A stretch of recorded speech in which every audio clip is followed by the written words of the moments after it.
बच्चों बहुत बहुत नमस्कार। स्वागत है आपका आज के नए लेक्चर के अंदर में। बच्चों हम लोगों ने अगली क्लासेस पिछले क्लासेस के अंदर में हम लोगों ने मॉलिक्यूलरिटी ऑफ द रिएक्शंस को कंप्लीट किया था और मुझे लगता है कि वो वीडियो थोड़ा सा कट हो गया था, सॉरी फॉर दिस। और मैं आगे जो मॉलिक्यूलरिटी वाला टॉपिक था जो कि मैं कंटिन्यू कर रहा था उस टॉपिक को कंटिन्यू करता हूँ।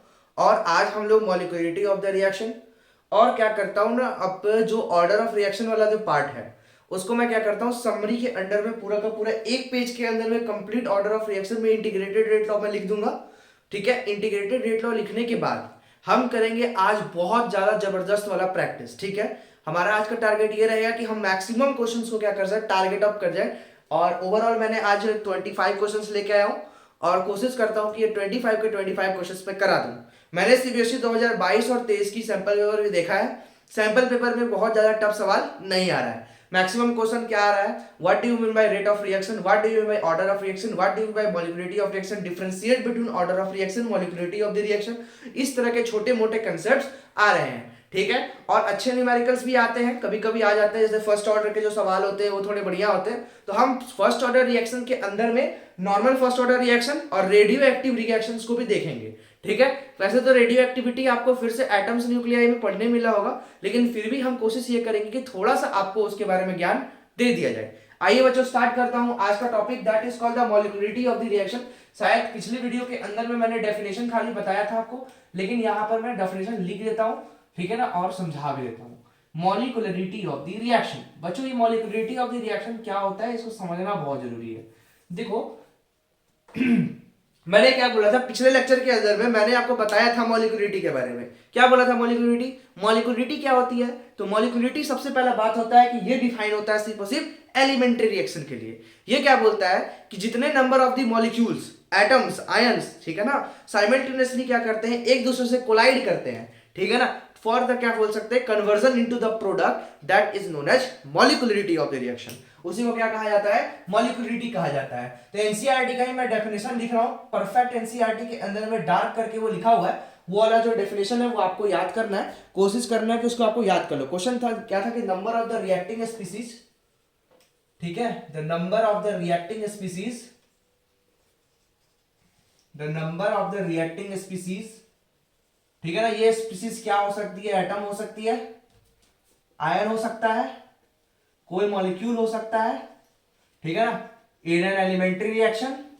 मतलब बात किसके लिए बात करेंगे, सिर्फ और सिर्फ एलिमेंट्री रिएक्शन की बात करेंगे, ठीक है ना, इन अ एलिमेंट्री रिएक्शन। ठीक है भाई, किस बात कर रहे हैं हम लोग, elementary reaction. Collide simultaneously, collide simultaneously, ठीक है, to form product is called molecularity of the reaction. इसी को क्या कहते हैं, मॉलिक्यूलरिटी कहा जाता है। ठीक है, दूसरा molecularity of the reaction order of reaction जैसा कंसेप्ट नहीं है। ठीक है, molecularity of the reaction, molecularity is a theoretical concept. ये क्या है, थ्योरेटिकल कंसेप्ट है। ठीक है ना, ये कंसेप्ट जो आया था वो क्या था, थ्योरेटिकल कंसेप्ट है। कोलिजन थ्योरी के थ्रू इसको हम लोगों ने डिफाइन किया। बोलते हैं बच्चों की मॉलिक्यूलरिटी जो होती है उसके on the basis of it हम किसी भी रिएक्शंस को डिफाइन कर सकते हैं तीन बातों में डिफाइन कर सकते हैं। One is known as unimolecular. Unimolecular वह रिएक्शंस होंगे जिसके अंदर में क्या होगा, जिसकी मॉलिक्यूलरिटी क्या होगी, वन होगी। ठीक है, सेकंड इज कॉल्ड बाईमोलिकुलर, ठीक है, बाईमोलिकुलर रिएक्शन। और third one is known as trimolecular reaction, या फिर इसी को बोल सकते हैं टर्मोलिकुलर रिएक्शन। ठीक है, बाईमोलिकुलर, यूनिमोलिकुलर है, टर्मोलिकुलर रिएक्शन। बच्चों बोलते हैं कि जो मॉलिक्यूलरिटी होती है किसी भी रिएक्शन की, molecularity of an elementary reaction, molecularity of the elementary reaction never be greater than 3। ठीक है, 3 से ज्यादा नहीं हो सकती है। सर ऐसा क्यों, बिकॉज, ठीक है ना, ऑफ क्या बोलेंगे, orientation barrier and energy barrier.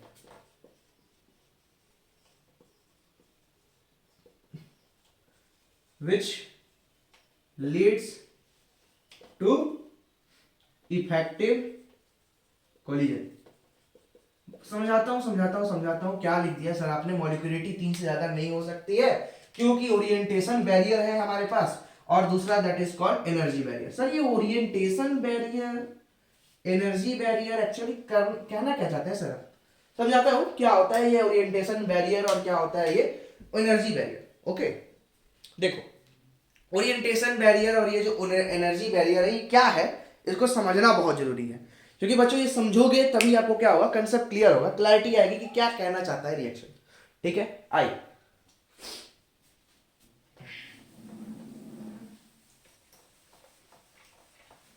NCERT पढ़ना जरूरी है भैया। हाँ, फिजिकल केमिस्ट्री की एनसीईआरटी पढ़ने मैंने नहीं बोला है, ठीक है, आप बाकी चैप्टर्स के लिए जरूर पढ़ें एक बार। चलो देखो यहाँ पे एक बार समझाता हूँ what do you mean by orientation barrier और what do you mean by this barrier. समझो बच्चों कि मेरे पास एक, मान लो कि एक रिएक्टेंट है ए, ठीक है, ये रिएक्टेंट ए की ना वेलोसिटी बढ़िया है, ठीक है ना, बढ़िया वेलोसिटी वाला है, बढ़िया वेलोसिटी वाला है। इसने क्या किया ना कि एक रिएक्टेंट बी के साथ कंबाइन किया, ठीक, लेकिन बच्चों ये जो रिएक्शन का जो कोलिजन था ये बढ़िया नहीं था। कहने का मतलब क्या था, हेड ऑन हेड कोलिजन नहीं हुआ। क्या नहीं हुआ? हेड एंड हेड कोलिजन नहीं हुआ, ठीक। क्या मतलब, इससे क्या हुआ सर, प्रोडक्ट नहीं बनेगा, नो प्रोडक्ट फॉर्म, कोई भी प्रोडक्ट का फॉर्मेशन नहीं होगा, नो प्रोडक्ट फॉर्म। इसी को कहते हैं ड्यू टू ओरिएंटेशन बैरियर। क्यों? क्योंकि इसकी क्या थी, ओरिएंटेशन बैरियर हुई, मतलब ओरिएंटेशन जो था मॉलिक्यूल्स का वो बढ़िया नहीं था।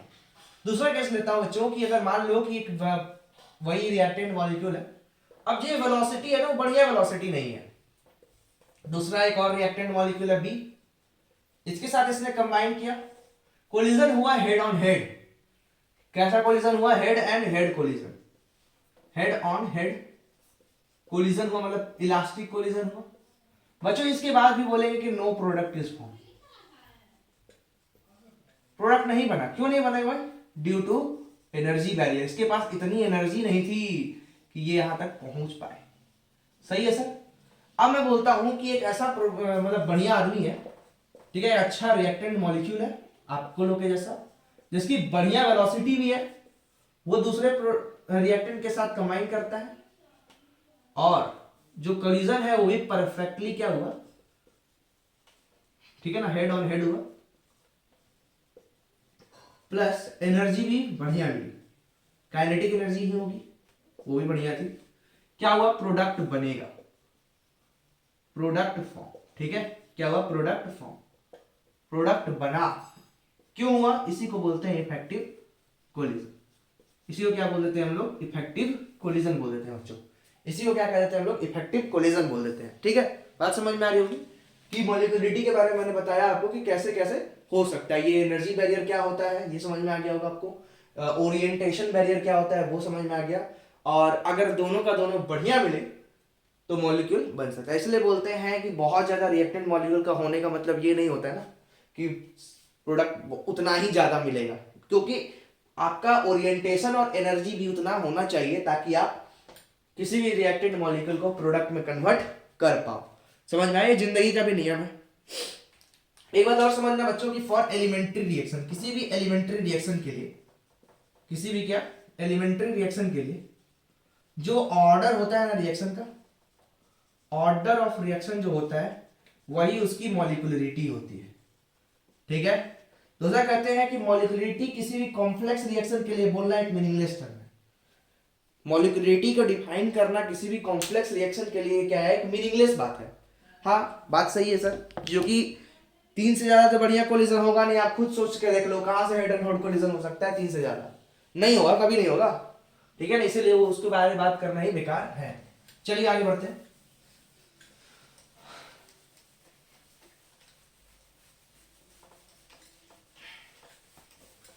अब एक क्वेश्चन लिख रहा हूं, बढ़िया सवाल एक है हमारे पास, उसको आप बना के देखेंगे। क्वेश्चन ये है कि a plus 2b forms 3c, a plus 2b form 3c, ठीक है, और लिखा है कि इज एन एलिमेंट्री रिएक्शन। देखो बता दिया, इज एन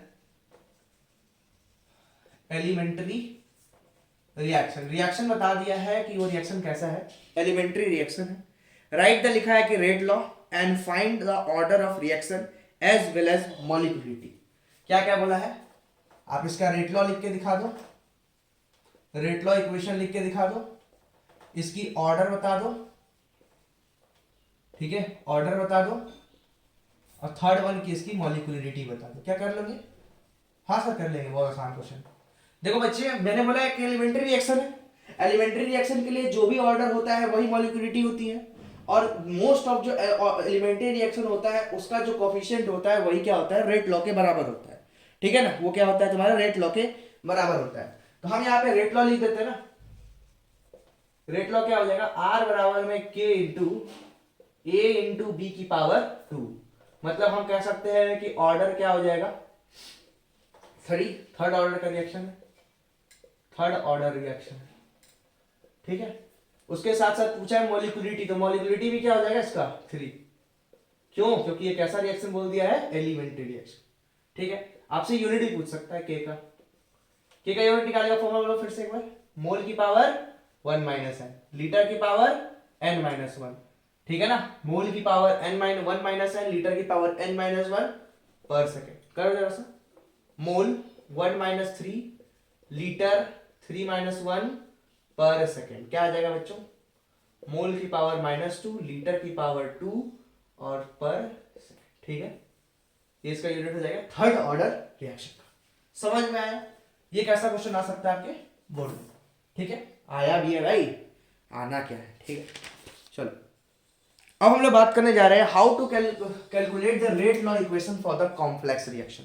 हाँ सर, मैंने जरूरी ऐसा तो है नहीं, एक्सपेरिमेंटल वैल्यू है, हम लोगों ने एलिमेंट्री रिएक्शन पे तो आसानी से रेट लॉ लगाना सीख लिया, आराम से मैंने रेट लॉ लिख दिया।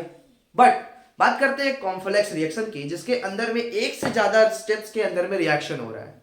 बच्चों जब इस एक स्टेप से ज्यादा में रिएक्शन हो रहा है तो हम क्या सारे स्टेप के लिए रेट लॉ नहीं लिख सकते? हाँ सर, नहीं लिख सकते। तो कैसे पता करेंगे कि सर किसके लिए किस रिएक्शन के ऊपर में कोई भी रेट डिपेंड कर रहा है? बच्चों को समझाने के लिए ना एक मेरे पास तरीका है। सपोज करो कि आप एक हॉस्टल में रहते हैं, है ना, बहुत सारे बच्चे हॉस्टल में रहते होंगे, है ना। सपोज करो आप एक हॉस्टल में रहते हैं और आपके 3 दोस्त हैं, ठीक है। कितने दोस्त हैं? 3 दोस्त हैं। पहला का नाम आशीष है और दूसरे का नाम समझ लो कि ये नीतीश है, लेट बी सपोज, और एक का नाम आदि है, ठीक है। 3 दोस्त हैं दोस्त, दैट इज एन हॉस्टल के अंदर में आशीष, नीतीश, आदि, ठीक। ये तीनों दोस्त जो है ना वो मतलब क्या करते हैं, नाइट के अंदर में खाना बनाते हैं, अपने लिए फूड बनाते हैं, ठीक है ना, फूड प्रिपेयर करते हैं। क्या करते हैं बच्चों? फूड प्रिपेयर करते हैं, ठीक है। अच्छा ये बताओ, इसमें बोला ये गया ना कि ये तीनों के तीनों जो नीतीश, आदि और आशीष है, इसके अंदर में ना आशीष नाम का जो लौंडा है, कौन? आशीष नाम का जो लौंडा है, इसका एक बहुत बड़ा प्रॉब्लम है। लौंडे का क्या प्रॉब्लम है कि इनकी एक्स है, क्या है? इनकी है कोई, है ना, इनकी है कोई, इनकी है कोई, ठीक है।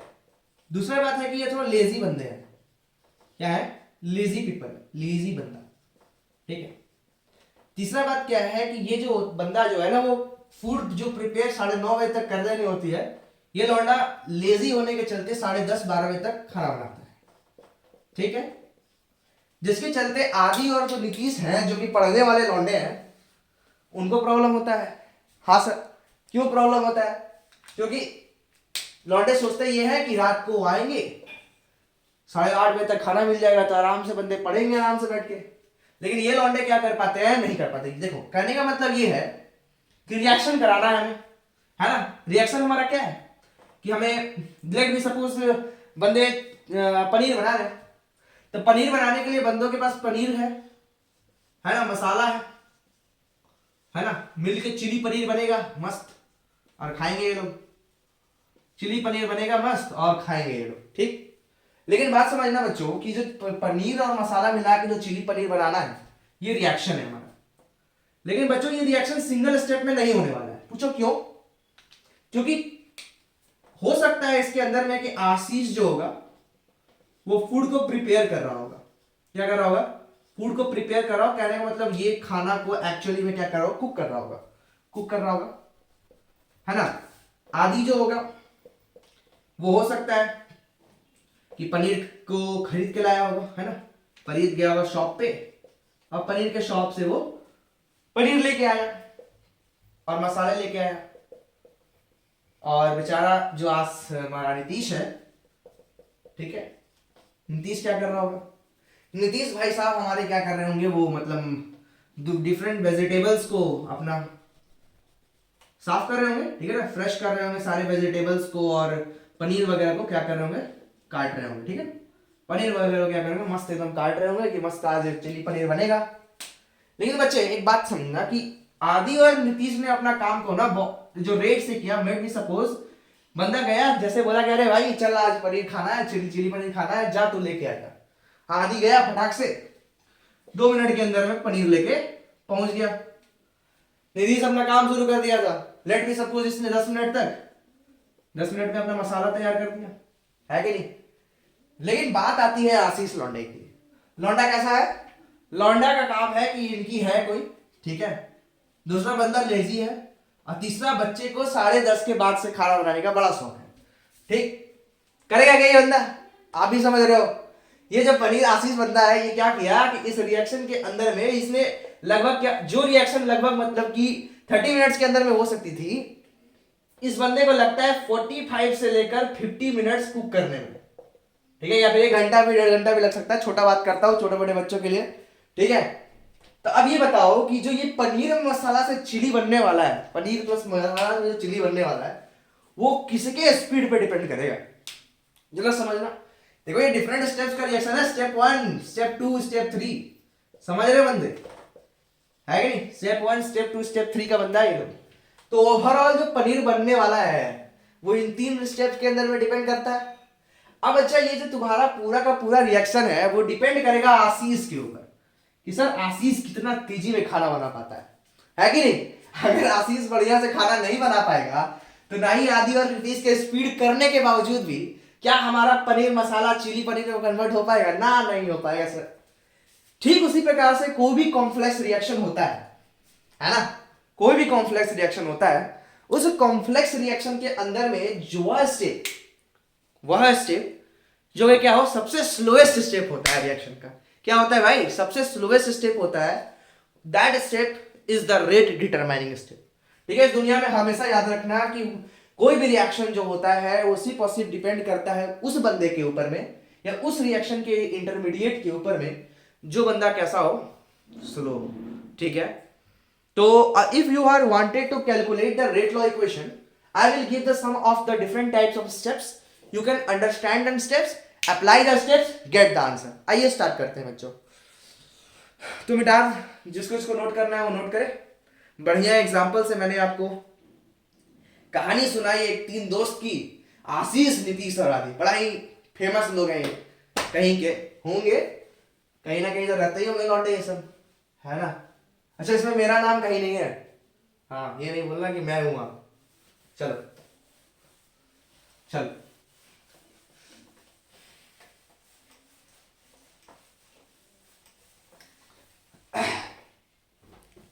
तो कुछ स्टेप्स मैं लिख रहा हूं, उन स्टेप्स को आपको ध्यान देना है, और उसी स्टेप्स के थ्रू आप कैलकुलेशन कर सकते हो किसी भी रेट लॉ इक्वेशन की।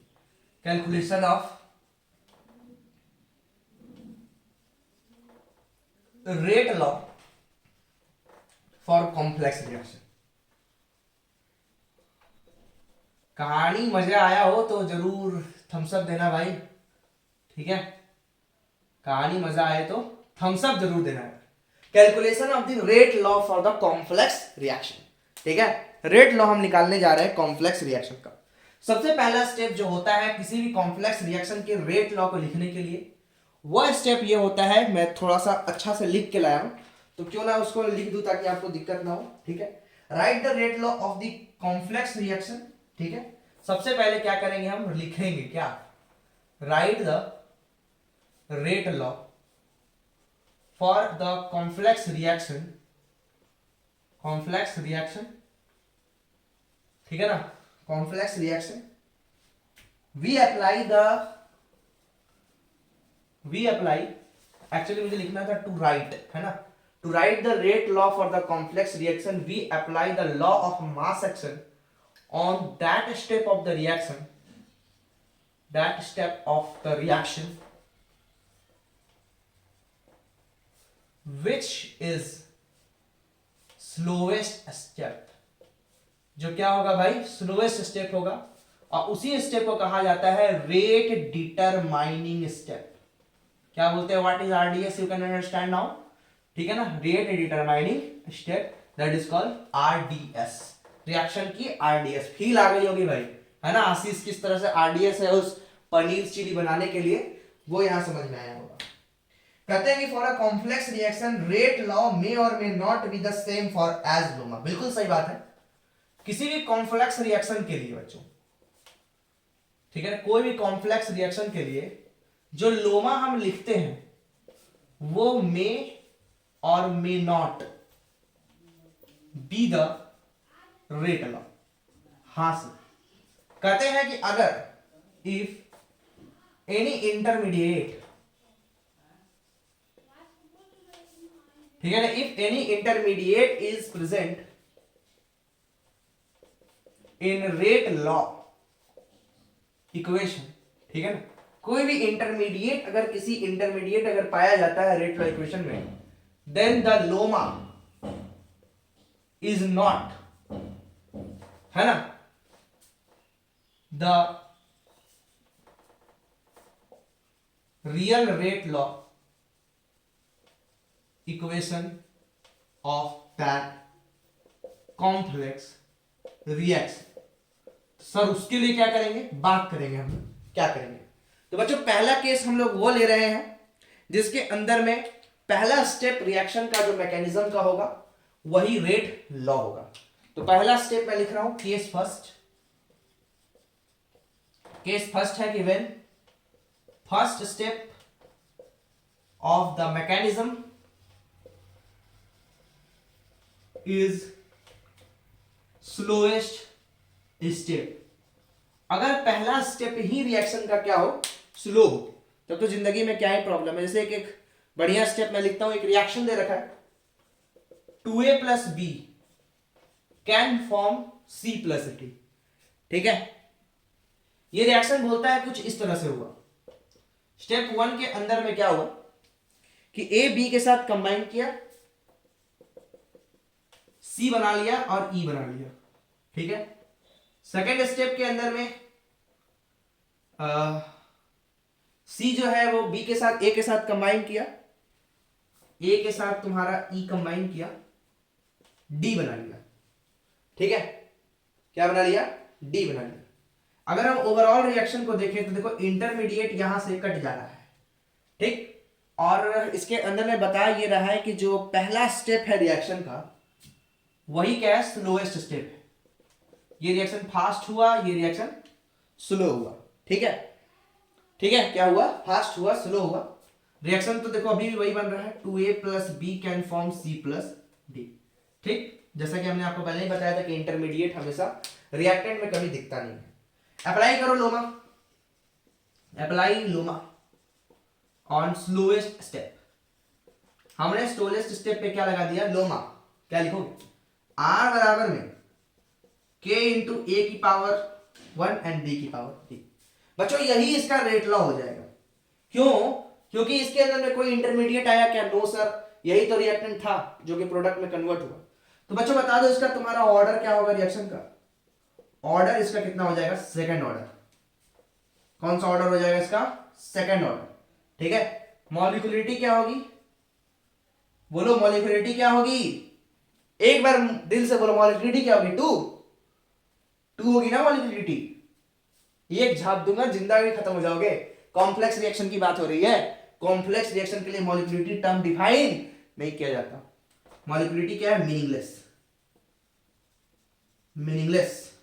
बट एक बात यही मैं पूछ दूंगा ना कि मॉलिक्यूलरिटी विथ रिस्पेक्ट टू ए बता दो, हाँ तब बता सकते हैं सर, क्योंकि ये एक एलिमेंट्री रिएक्शन है, सिर्फ ए के लिए पूछ रहा है। वो एक रिएक्शन का जो स्टेप जो होता है एलिमेंट्री होगा ना, ये कॉम्प्लेक्स है टोटल, तो अरे ना आया, तो इसके लिए हम क्या बोलेंगे, मॉलिक्यूलरिटी। समझ में आ रहा है क्या मैं कहना चाहता हूँ और क्या आपको फील कराना चाहता हूँ? समझ में आया? Molecularity with respect to a rate determining step का मॉलिक्यूलिटी कितना होगा? फर्स्ट। क्लियर है? केस 2 की बात करें। केस 2 किसने, कितने लोगों ने केस 2 देखा है? बेचारा आप साला पबजी का वीडियो नहीं अपलोड करता यार, मजा नहीं आता है। पहले आता था, बड़ा मजा आता था ऐसा ना। कैसा आता था याद है? शायद ऐसे बोलता था। हेलो बच्चों तो नहीं बोलेगा भाई। Welcome to the back to the welcome. स्वागत है आपका ब्रांड न्यू पबजी के गेम प्ले वीडियो में। चलो बात करते हैं केस 2 की। ठीक, केस 2 भाई की याद आ रही मेरे को, कहीं अगर वीडियो पहुंचा देना भाई। आदित्य शर्मा हाय हाय नमस्ते।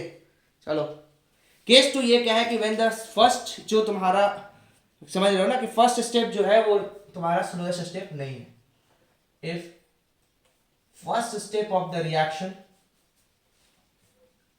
Is not a slow step, not rate determining step. ठीक है, देखो यार यहां पे तुमको ऐसा लग रहा हो कि मैं थ्योरी चला रहा हूं। आप जब पूरे की पूरी अपनी फिजिकल केमिस्ट्री की क्वेश्चन बैंक खोलोगे ना, तो उसके अंदर में ना इस दो टॉपिक के ऊपर में बहुत सारे सवाल दिख रहे होंगे, है ना। मैं एक हाइपोथेटिकल इक्वेशन लिखने जा रहा हूं, मतलब कि एक कॉम्प्लेक्स रिएक्शन लिखने जा रहा हूं जिसका जो पहला स्टेप है वो रेट डिटरमाइनिंग स्टेप नहीं है। हम क्या करेंगे वो समझाना चाहते हैं, वही चीज आपको अप्लाई करना है किसी भी क्वेश्चन के अंदर में। ठीक है, इक्वेशन ये दिया हुआ है, मैं देख के लिख रहा हूं क्योंकि मुझे याद नहीं है क्वेश्चन है ये डायरेक्ट। ठीक है, 2NO gas plus 2H2 gas converted into N2 gas plus 2H2O gas. ठीक है, ये एक रिएक्शन दे रखा है और इसका जो मैकेनिज्म है वो कुछ इस प्रकार है। मैकेनिज्म कुछ इस प्रकार है। पहला स्टेप के अंदर में क्या हो रहा है कि जो NO गैस है, ठीक है, NO गैस है, ये कन्वर्ट हो रही है N2O2 गैस के अंदर में और ये रिएक्शन फास्ट है। ठीक है, स्टेप 2 के अंदर में क्या है बच्चों कि N2O2 जो गैस है, ठीक है, ये वो हाइड्रोजन के साथ कंबाइन कर रही है और N2O बना रही है प्लस वाटर बना रही है। ये रिएक्शन स्लो है।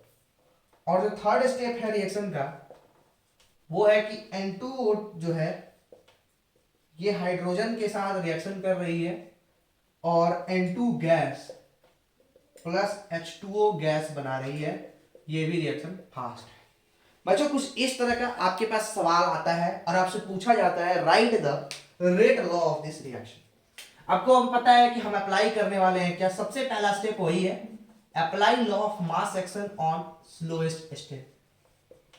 ठीक, तो R बराबर में हम क्या लिखेंगे? K into N2O2। लेकिन सर N2O2 तो ऊपर के रिएक्शन के अंदर में कहीं बना ही नहीं। ये N2O2 एक इंटरमीडिएट है। हाँ सर, इंटरमीडिएट तो रिएक्शन के अंदर में नहीं दिख सकता, नहीं दिख सकता, तो किसी तरह से हमें इस इंटरमीडिएट को हटाना पड़ेगा। हाँ सर, हटाना तो पड़ेगा। कैसे हटाएं? किस वाले रिएक्शन के अंदर में N2O2 कहीं बनता हुआ या दिखता हुआ दिख रहा? सर मुझे फर्स्ट स्टेप के अंदर में दिख रहा है। उसके अंदर में ना आप इक्विलिब्रियम कांस्टेंट लिख सकते हो सर। हाँ क्यों सर? देखिए ना सर, वो इक्वेशन जो है ना वो सर वो रिवर्सिबल रिएक्शन दे रखा है। हाँ ये बात तो है, तो क्यों ना हम लोग उसके ऊपर में लगा दें। तो हम क्या लिख सकते हैं? इक्विलिब्रियम कांस्टेंट के इक्विवेलेंस आप क्या पढ़ते हो? That is concentration upon N2O2 upon NO की पावर 2। बोलो ना। हाँ सर।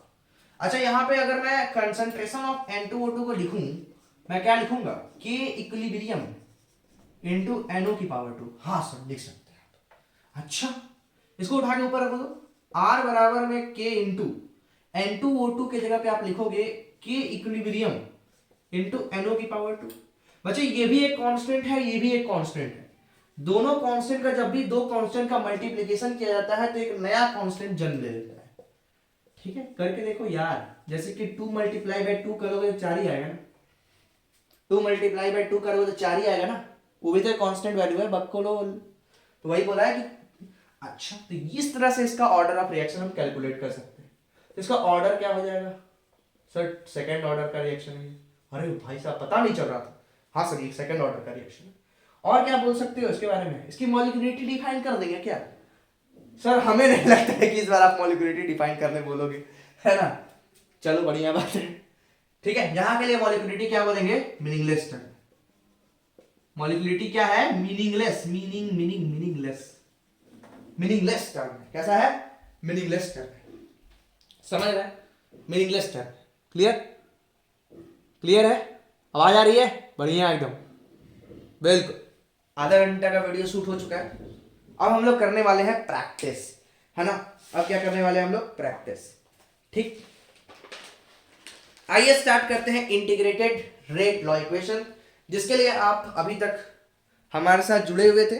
और ये सवाल आते हैं बच्चों, सबसे ज्यादा इंपॉर्टेंट टॉपिक्स में से एक आता है, ठीक है ना। ये बहुत ही ज्यादा इंपॉर्टेंट टॉपिक है, इसको आपको समझना होगा, क्योंकि इसके अंदर से सवाल क्यों आते हैं, क्योंकि इंपॉर्टेंट है। आइए इंटीग्रेटेड रेट लॉ इक्वेशन को समझते हैं बच्चों। इसके अंदर में मैं बता दूं कि जब भी हम लोगों ने रेट ऑफ द रिएक्शन निकालने के लिए डिफरेंशियल मेथड्स का यूज कर रहे थे, अब हम इंटीग्रेटेड मेथड का यूज करके हम रेट लॉ को फाइंड करेंगे, ठीक है ना। हम क्या करेंगे, इंटीग्रेटेड रेट लॉ का यूज करके हम क्या करेंगे, फाइंड करेंगे किसी भी रिएक्शन को किस प्रकार से होता है। एक जनरल फॉर्म में यहां लिख रहा हूं, उसके बाद से मैं सारे रिएक्शन को यहीं से डिफाइन करते चला जा रहा हूं। थोड़ा मैं फास्ट रहूंगा यहां से, ठीक है, पेपर में आता है फिर भी। देखो बच्चों, मान लो कि ए जो है वो प्रोडक्ट में कन्वर्ट हो रहा है और ये एक रिएक्शन nth ऑर्डर की है। मुझे नहीं पता कि ये रिएक्शन किस ऑर्डर की है, मैंने लिख दिया कि ये nth ऑर्डर की रिएक्शन, ठीक है। अगर मैं इसका रेट लॉ लिखूंगा तो r बराबर में k इंटू ए की पावर n लिखूंगा, हाँ, k बराबर में a की पावर n लिखूंगा, ठीक है। अच्छा, मैं रेट को एक और टर्म से डिफाइन कर सकता था, r बराबर में minus D upon d T भी लिख सकता था। हाँ सर, आप लिख सकते थे, जरा पुट कर देना, minus d a upon d t is equal to k into a की पावर n। हाँ सर, अगर मैं यहां से देखूं तो मैं लिख सकता हूं डी ए अपॉन ए की power m is equal to minus k d t. हाँ सर, अगर मैं इंटीग्रेशन करता हूं इनका, क्या करता हूं, इंटीग्रेशन, कि जब समय 0 था तो समझ लो कि कंसंट्रेशन कुछ ए नॉट थी, जब कुछ समय t बीत गया तो कंसंट्रेशन कुछ एटी हो गई, ठीक है। अगर मैं इसका इक्वेशन लिखूं तो मैं क्या लिखूंगा, a की power minus n d a का इंटीग्रेशन फ्रॉम ए नॉट से लेकर एटी तक, है ना, इज इक्वल टू माइनस के टी, है कि नहीं। ये इसका जो है ना, ये जनरल फॉर्म है। किसी भी रिएक्शन को अगर आपको पता करना है, किसी भी मतलब ऑर्डर का रिएक्शन अगर आपको पता करना है, तो इसका जो जनरल फॉर्म है वो क्या है, a की power minus n d a is equal to minus के टी। ठीक, बहुत बढ़िया बात है आपने बोला, है ना, ये एक जनरल रिएक्शन है। आइए बच्चों, हम लोग सबसे पहले पढ़ने जा रहे हैं जीरो ऑर्डर रिएक्शन को, ठीक है। जीरो ऑर्डर काइनेटिक्स को हम समझेंगे और जीरो ऑर्डर काइनेटिक्स के हर सवालों को करके आपको दिखाएंगे, ठीक है। चल, ऐसे जीरो ऑर्डर से सवाल आते नहीं है, फिर भी थोड़े मोड़े आते हैं। सबसे ज्यादा फेमस क्या है, first order reaction. First order reaction सबसे फेमस है। आप लोगों ने शायद स्क्रीनशॉट लिया होगा इतना देर में, नहीं लिया तो कोई बात नहीं, कोई जरूरी नहीं था। चलो देखो यहाँ समझो, समझते चलो, बहुत आसान है यार, टफ तो कुछ होता नहीं है ना, टफ आप बनाते हो। और ये चैप्टर पता नहीं बच्चों को क्यों टफ लगता है, मुझे तो कहीं से भी टफ नहीं लगता भाई। मैं जब 11th-12th में पढ़ता था ना, सबसे आसान चैप्टर मुझे पूरी फिजिकल केमिस्ट्री में ये लगा था, पूरी फिजिकल केमिस्ट्री में। I don't know why you can not. चलो मान लो कि मेरे पास एक जीरो ऑर्डर की रिएक्शन दे रखा है, ए से बनता है प्रोडक्ट, ठीक है बच्चों। जो जो बातें बोल रहा हूं हर बात पेपर में आ चुकी है। आर बराबर में मैं क्या लिखूंगा, के इंटू ए की पावर 0। मतलब क्या बोल रहा है कि आर जो है वो के बराबर। हाँ सर, मतलब जो रेट कांस्टेंट का वैल्यू है इसका, rate constant is equal to rate of reaction, ठीक है। For the zero order reaction rate constant is equal to rate of reaction, ठीक है। दूसरा, इट्स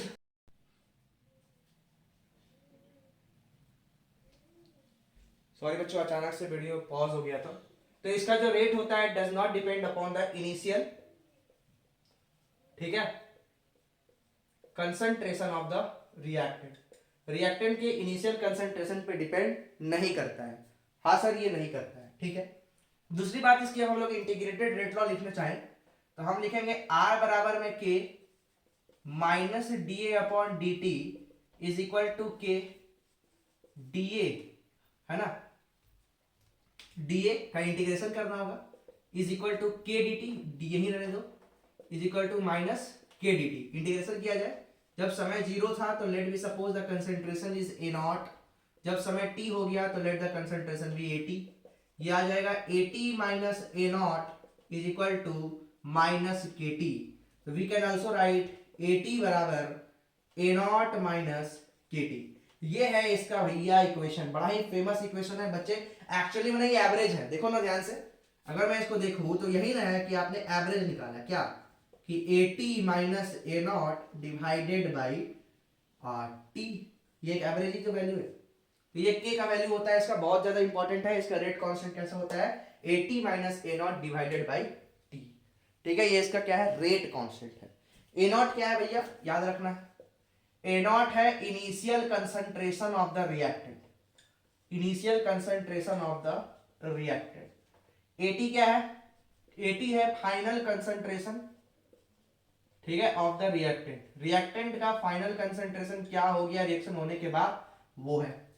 T क्या है भाई, समय जो तुम्हारे पास नहीं है। K क्या है, रेट कांस्टेंट। ठीक है, यूनिट बता दोगे सर, हाँ सर यूनिट बता देंगे। यूनिट ऑफ K क्या हो जाएगा, दैट इज मोल पर लीटर पर सेकेंड। इसका यूनिट क्या हो जाएगा, मोल पर लीटर पर सेकेंड। इसका यूनिट क्या हो जाएगा बच्चों, मोल पर लीटर पर सेकेंड। ठीक है, यूनिट हो गया। चलो अब हम लोग बात कर लेते हैं कि तुम्हारे हाफ लाइफ की। ठीक है ना, किसकी बात कर लेते हैं, हाफ लाइफ की। हाफ लाइफ को समझ लो भाई कि इसका हाफ लाइफ कितना होता है।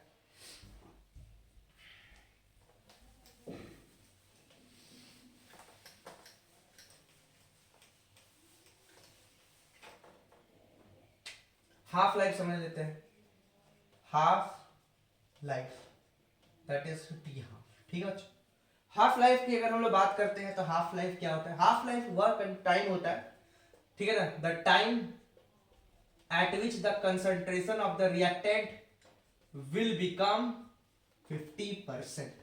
ठीक है, that is called half life. क्या इक्वेशन लिखा था मैंने, AT बराबर A0 माइनस KT।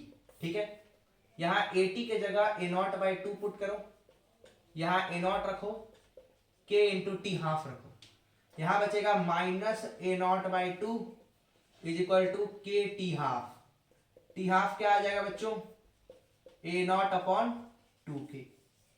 मतलब इसका हाफ लाइफ इनिशियल कंसंट्रेशन पे डिपेंड करता है, इसका हाफ लाइफ इनिशियल कंसंट्रेशन पे डिपेंड करता है, हाँ करता है। ठीक है, दूसरा एक टर्म आता है, इसको बोलते हैं टाइम ऑफ कंप्लीटेशन। सारा बात कर देंगे छोटी छोटी छोटी बातों में। Time of completion that is T100। Time of completion वह समय होगा जिस समय कंसंट्रेशन ऑफ द रिएक्शन क्या हो जाएगा, 0। ठीक है, क्या हो जाएगा, 0, और रिएक्शन क्या होगी, 100% कंप्लीट। तो AT is equal to A0 minus KT100, ये वाला क्या हो गया 0, मतलब माइनस 100 इक्वल टू KT100। तो T100 इज इक्वल टू क्या आ गया, A0 बाई K। अच्छा, इसके अंदर में रिलेशन ये पूछा जाता है, relation between T half and T100। तो देखो T हाफ क्या होता है, that is A0 by 2K, और T100 क्या होता है, A0 बाई K। मतलब कि time of completion is in 2 times of T half.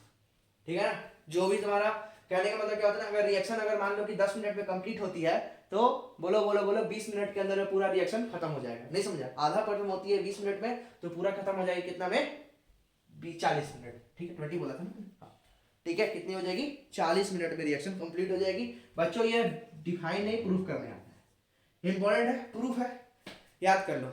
ठीक है, अब बात करते हैं कि what are the example of these reaction, कौन कौन से ऐसे रिएक्शंस होते हैं जो कि जीरो ऑर्डर रिएक्शन को फॉलो करते हैं। एग्जांपल बच्चों, जो भी रिएक्शन के अंदर में लाइट पे डिपेंड करने वाली रिएक्शन होती है, ठीक है, जितने भी तुम्हारी क्या होती है, लाइट डिपेंडेंट रिएक्शन होती है, जैसे कि halogenation of hello alkane, hello alkane का हेलोजिनेशन, समझना, कहते हैं कि जो भी रेट होगा इसका रिएक्शन वो इंटेंसिटी पे डिफाइन करेगा, कितना इंटेंसिटी है। जैसे कि अगर आप मीथेन का रिएक्शन क्लोरीन के साथ करा रहे हो, अगर लो लाइट इंटेंसिटी है, क्या है, लो लाइट इंटेंसिटी, आपके पास CH3Cl बनेगा। लेकिन वही अगर हाई लाइट इंटेंसिटी है, क्या है, हाई लाइट इंटेंसिटी, तो इस केस में आपके पास CH2Cl2 भी बन सकता है, CHCl3 भी बन सकता है और CCl4 भी बन सकता है, मतलब ज्यादा से ज्यादा क्लोरीनेशन का प्रोडक्ट मिलेगा। ठीक है, उसी प्रकार से अगर हम लोग HCl की बात करते हैं, H2 प्लस Cl अगर लो मतलब कि इंटेंसिटी पर है तो जो HCl बनता है ना थोड़ा कम बनता है। वहीं पर अगर हाई अगर हम कर देते हैं, हाई इंटेंसिटी कर देते हैं, तो यही रिएक्शन जो होता है ना HCl बनता है और ये एक्सप्लोसिव हो जाता है। कैसा हो जाता है? एक्सप्लोसिव। समझते हो भाई? एक्सप्लोसिव हो जाता है। समझ लो कितना बड़ा बात है भाई, एक्सप्लोसिव हो जाता है रिएक्शन। ठीक है, दूसरा है एडजॉर्प्शन ऑफ द गैस जो होता है तुम्हारा ऑन द सरफेस। ठीक है ना, is also the example of zero order kinetics. ठीक है, आंसर तीसरा लिख देता हूं, तीनों आता है याद रखना। That is adsorption of A gas on surface, है ना, ऑफ मेटल। मेटल के सरफेस के ऊपर में जो गैसेस का एडजॉर्प्शन है, एब्जॉर्प्शन नहीं बोल रहा हूं, एडजॉर्प्शन बोल रहा हूं, it is also the zero order reaction. ठीक है, अब कुछ ग्राफ समझ लेता हूं। ग्राफ तो आप आसानी से बना भी लेते होगे और मैक्सिमम लोगों को आता होगा, फिर भी एक बार सारे ग्राफ्स को डिस्कस कर देता हूं।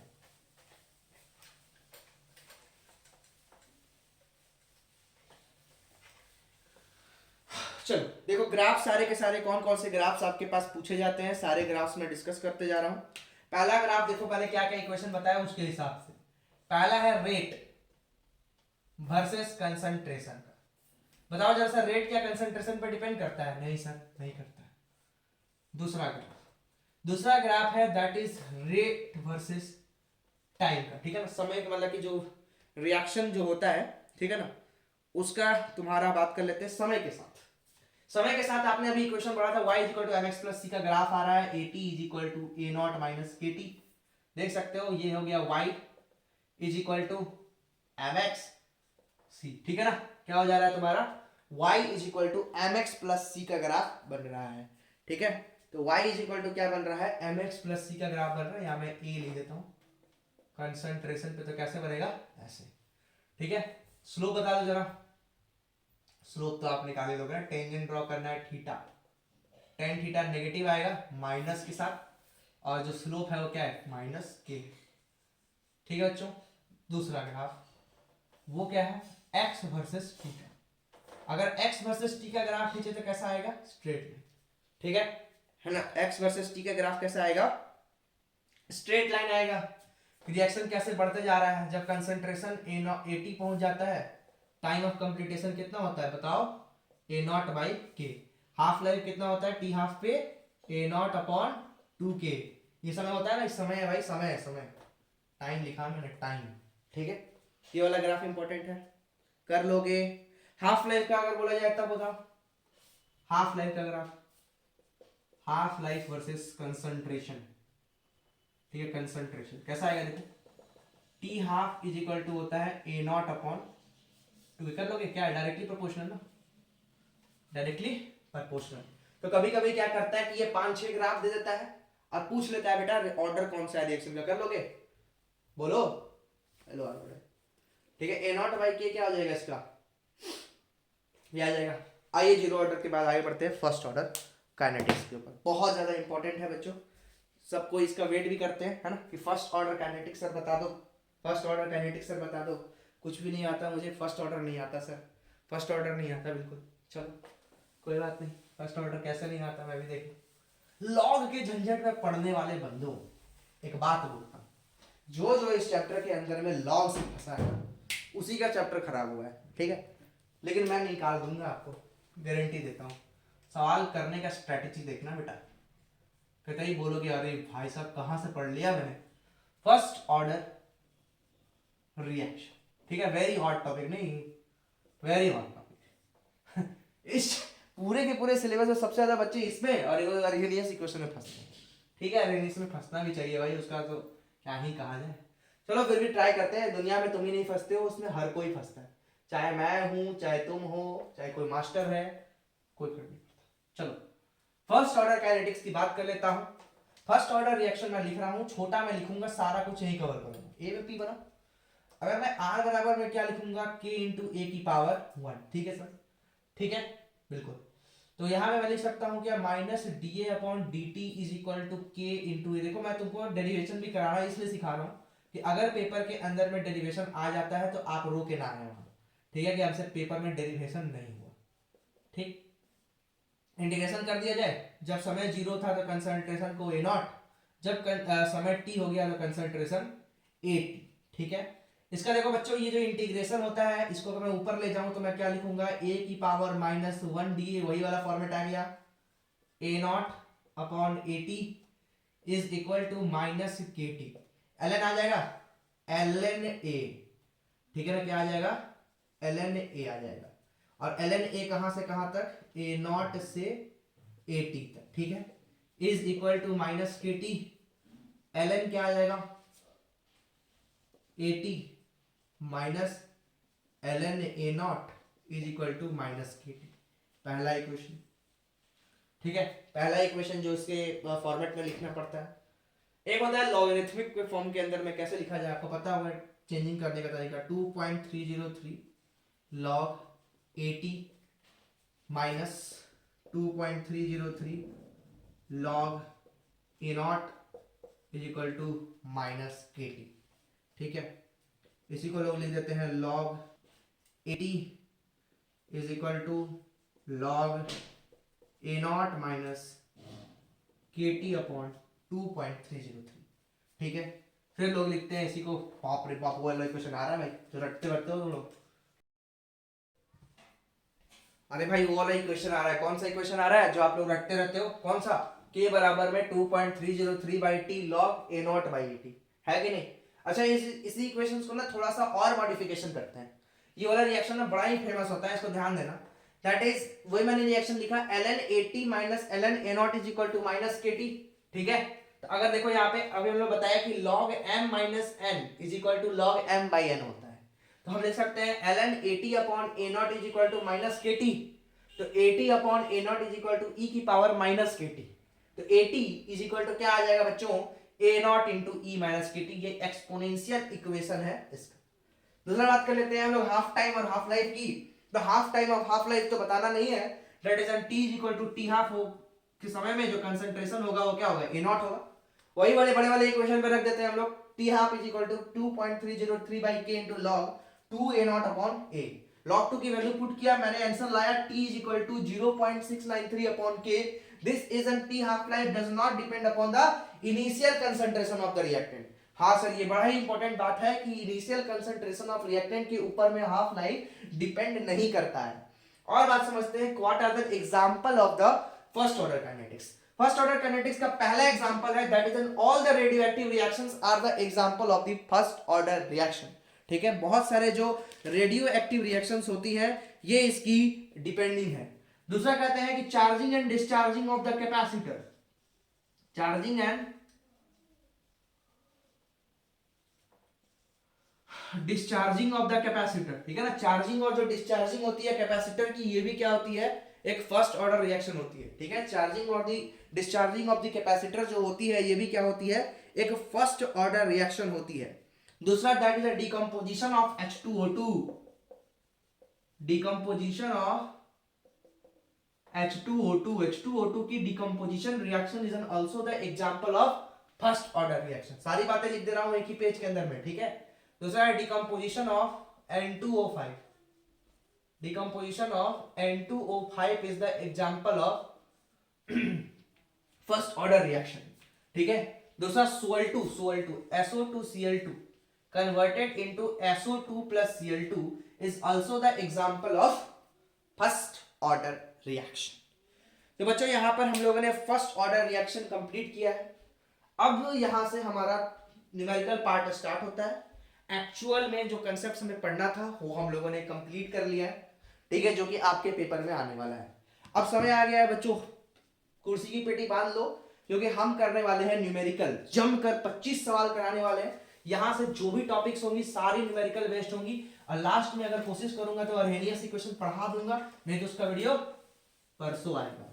ठीक है, 25 तारीख को आएगा भाई, पढ़ना है ना, अभी कोई क्रिसमस नहीं मनाना है। जिंगल वेल करने का समय आएगा, वो भी आएगा। ठीक है, आना ही चाहिए ना, क्यों नहीं करेगा भाई, अपन सब करेंगे लाइफ में। चलो स्टार्ट करते हैं, कुछ इंपॉर्टेंट बात कर लेते हैं, कुछ इंपॉर्टेंट टॉपिक्स है इसकी जो हमें न्यूमेरिकल बनाने में हेल्प करेगा। मान लो कि मेरे पास ना 100,